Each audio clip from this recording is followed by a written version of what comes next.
Halo semua, selamat datang di video edukasi empati di kursi prioritas. Kami dari kelompok 2 Pancasila, Universitas Pradita.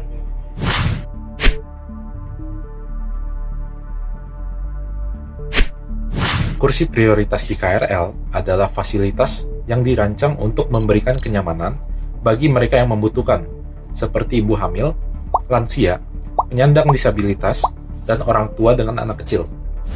Tapi, pernahkah kita melihat situasi seperti ini? Seorang ibu hamil berdiri di tengah gerbang penuh, sementara kursi prioritas justru digunakan oleh penumpang yang bukan haknya. Ini bukan sekedar masalah umum, tapi juga soal empati. Sayangnya, banyak dari kita mungkin belum menyadari pentingnya kursi prioritas ini. Apa yang sebenarnya terjadi? Kursi prioritas sering digunakan oleh kaum non-prioritas, meskipun sudah ada tanda yang jelas. Mirisnya lagi, beberapa penumpang enggan memberikan kursi ini ketika kaum prioritas masuk ke dalam gerbong. Sebagai contoh, coba kita bayangkan situasi ini. Seorang lansia masuk ke gerbong. Wajahnya tampak lelah. Dia berdiri dengan susah payah, berpegangan pada tiang. Sementara, seorang remaja duduk santai di kursi prioritas sambil bermain ponsel. Ketika lansia itu meminta izin untuk duduk, remaja itu menjawab, "Saya duluan duduk, kan nggak ada yang ngatur." Bayangkan betapa tidak nyamannya situasi seperti ini. Tidak hanya bagi lansia tersebut, tetapi juga bagi penumpang lain yang melihatnya. Masalah ini tidak hanya melanggar aturan KRL, tetapi juga mencerminkan kurangnya empati dan kepedulian terhadap sesama.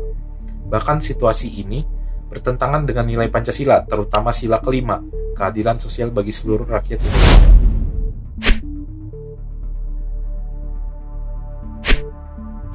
Lalu, apa dampaknya jika masalah ini bisa terus dibiarkan?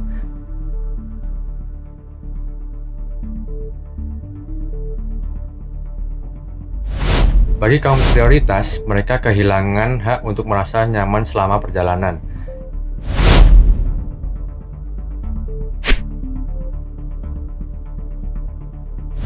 Bagi pengguna prioritas, pelanggaran ini menciptakan citra negatif, baik secara sosial maupun moral.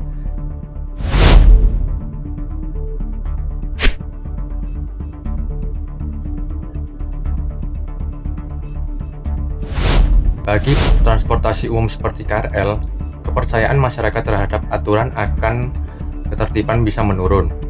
Ingat, ketidakpedulian kita terhadap aturan kecil seperti ini bisa menciptakan dampak besar bagi banyak orang.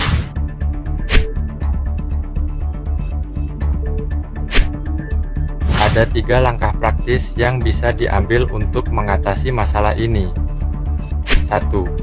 Perkuat aturan kursi prioritas dengan penambahan tanda di kursi dan pengumuman rutin di dalam kereta. 2. Petugas KRL harus lebih tegas menegakkan aturan dan mengingatkan penumpang yang salah menggunakan kursi prioritas. 3. Kampanye edukatif melalui media sosial seperti video akan efektif menyampaikan pesan tentang empati dan patuh aturan kepada generasi muda.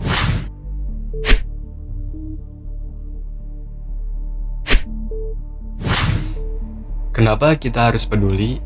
Karena empati adalah pondasi dari kehidupan bermasyarakat.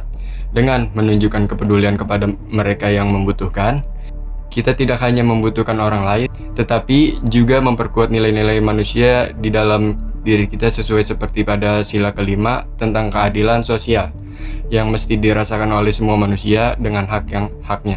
Bayangkan jika suatu hari kita atau orang yang kita sayangi menjadi kaum prioritas, apakah kita tidak berharap orang lain menunjukkan kepedulian kepada kita?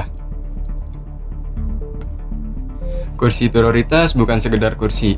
Ia adalah simbol empati, keadilan, dan penghormatan terhadap sesama. Dengan memberikan kursi ini kepada mereka yang berhak, kita membantu menciptakan transportasi yang nyaman, adil untuk semua. Ingat, mengetahui aturan adalah kewajiban, tetapi menunjukkan empati adalah pilihan yang bisa kita ambil setiap hari. Di setiap perjalanan, tunjukkan empati, hormati aturan, Bersama kita bisa membuat transportasi umum menjadi lebih baik. Hormati kursi prioritas, tunjukkan empati, jadilah bagian dari perubahan.